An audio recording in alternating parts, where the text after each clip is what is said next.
merong submandibular ba yung sabi dito sa sections, patients na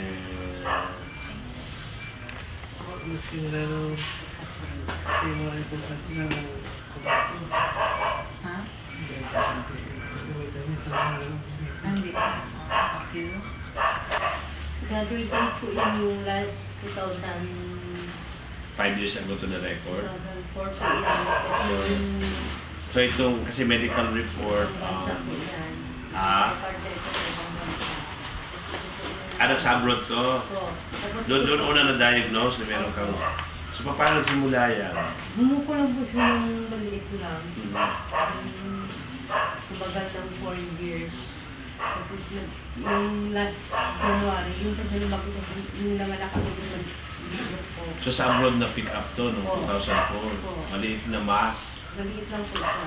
Tapos... Tumabo po siya 2002. Ay, 2002 pa. Differentiated squamous cell carcinoma.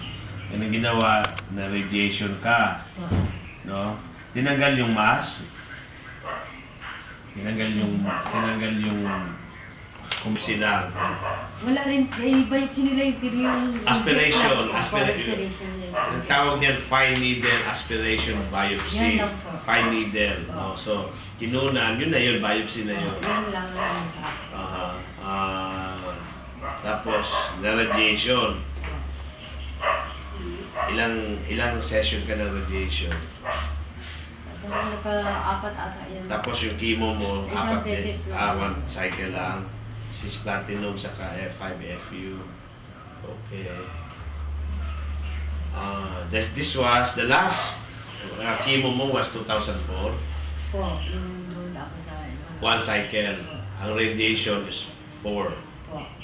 So pagbalik mo dito noong 2004-2005, saan ka na ulit? Wala po, ito naman. Regional na. Itong bago na ito po. So ito na noong 2007. In between 2005 and 2007. May doktor niya ako po dyan sa Cotabato kasi wala po siyang finance. Wala siyang ginagawa. Pero ibig sabihin, nagkaroon ba ng parang cure yung ginawa doon sa yung one cycle of chemo tapos four sets of radiation therapy, gumaling? Hindi naman po kasi lumalaki sa dahil parang hindi ito matanggap ng gamot yung katawan ko lumabaga ako. Kaya hindi ito time lang. So in other words, hindi maganda ang response sa'yo. So in other words, hindi successful. So nakauwi ka. So 2006, anong course? Ganun na, lumalaki lalo. Hindi naman po siya lumalaki. Bago lang, yung January lang talaga siya lumaki. Yung pagpanganak ko lang talaga. Yung lang siya lumaki talaga siya. Tapos ganun, ang kanila namang findings ngayon, undifferentiated. Dati, squamous cell carcinoma. Tingnan mo, magkaiba ng mga resulta na pero suggestion na undifferentiated, one din, radiation naman, cobalt. O, hindi nagawa na. Itong 2007, hindi na. Wala pa po. Hindi naman tanggalin.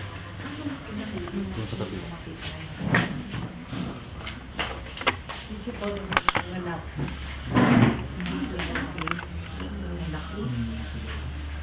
Ito sa tabi. Saan si Pipes?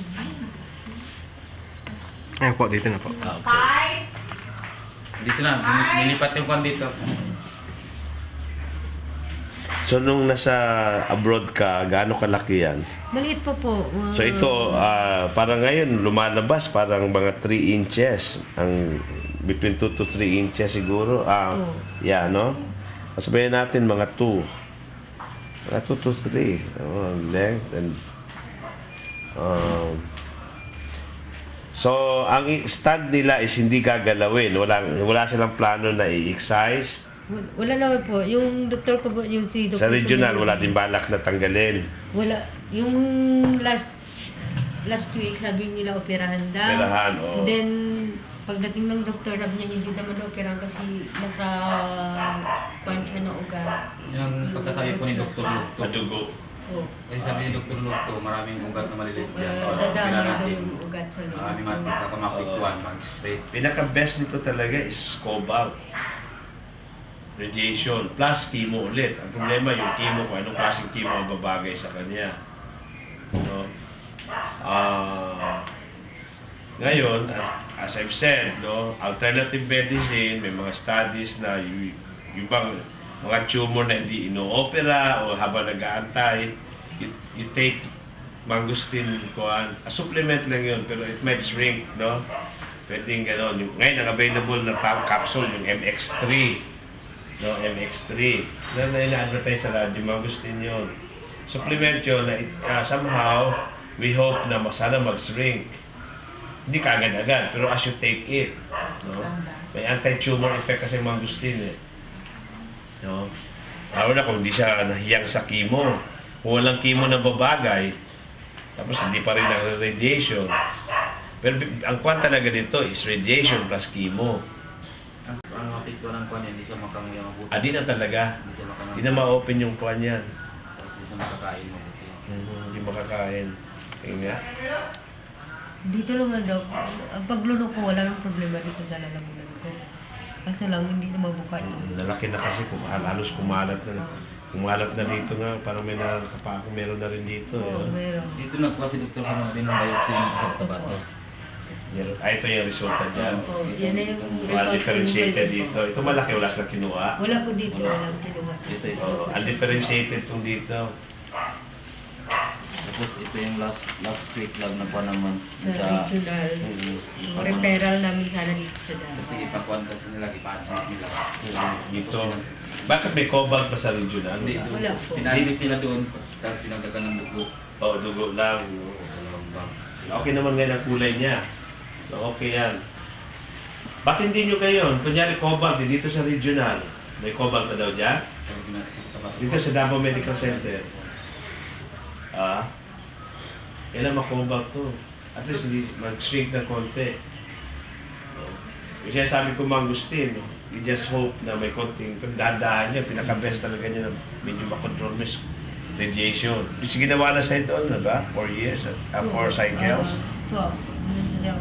Pero maliit pa yun noon. Maliit pa po. Kasi lang dito matapos. Tapos after po nga, Myositis, no? Mga Yung source. pag-uwi ko dito lahat sunog ito. Sunog. Putok lahat, mga dila. Kayo, obserbahan ninyo, if you take alternative, no, which is mangosteen capsule, take massive dose, sabihin na natin, 2 capsule, 2 to 4 times a day. Bilis mo na. Malalaman nyo, in 1 week kung talagang nag-improve. Alternative yan. No? Pero may mga studies na sa mga tumor nagsishrink. And it has an anti-cancer effect, ang mangosteen. No? So this is something na hindi nyo pa nasubukan. No? Nasubukan nyo na chemo, hindi ka umuobra. Radiation, nasusunog.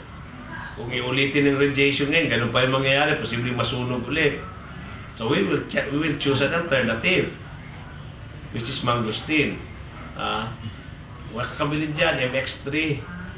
Sa ngayon, na ganyan kalikan tumor niya, advice ko, 2 kapsula, 3 or 4 times a day. Ganun muna.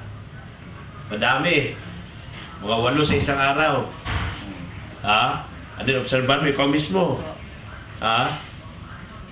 Di ba? Obserbahan naman.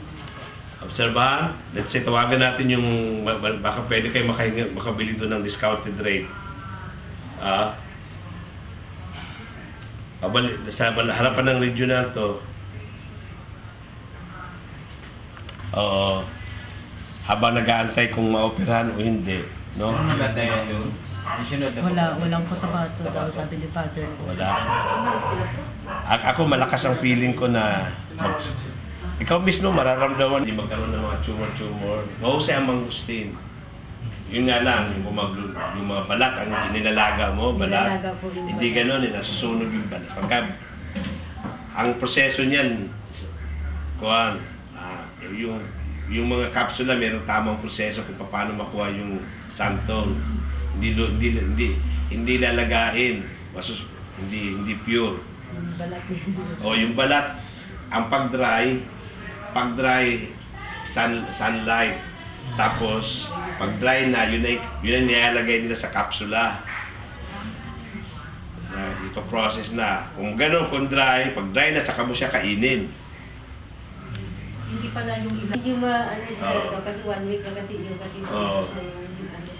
Kumakuha ko yung sinasabi kong style, dry, sunlight lang ang mag-dry, tapos papowderize mo yun.